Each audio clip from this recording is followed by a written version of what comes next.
যে আগুনের ছাই ধ্বংস মনে করে মানুষ ফেলে দেয়, সে ছাই থেকেও নতুন করে জীবনের সঞ্চার হতে পারে। সেই ছাই থেকেও মানুষ পুনরায় ফিরে আসতে পারে। আগুনের লেলিহান শিখাকে তুচ্ছ করে সেই ছাই বারবার মানুষকে ক্ষত বিক্ষত করে ফিরে আসার রসদ যোগায়। মানুষকে কষ্ট দিবেন না, মানুষের রিজিক নষ্ট করবেন না। এতে করে মানুষটা ভেঙে চুরে তছনছ হয়ে যাবে।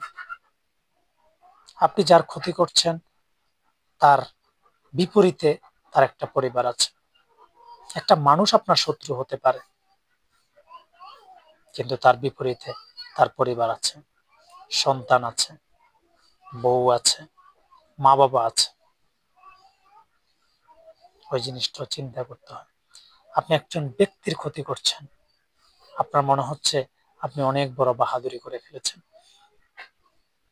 সে ব্যক্তি আপনার শত্রু হতে পারে, কিন্তু তার বিপরীতে যারা আছে, তার উপর ভরসা যারা করে, তারা তো আপনার কোনো ক্ষতি করেনি।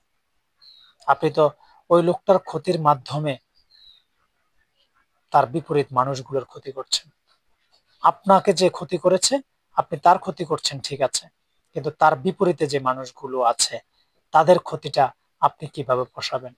তাদের রুহের বদদোয়াটা আপনি কিভাবে নেবেন? ধন্যবাদ।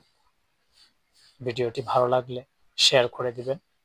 আমার চ্যানেলটি সাবস্ক্রাইব করে পাশে থাকবেন। আসসালামু আলাইকুম।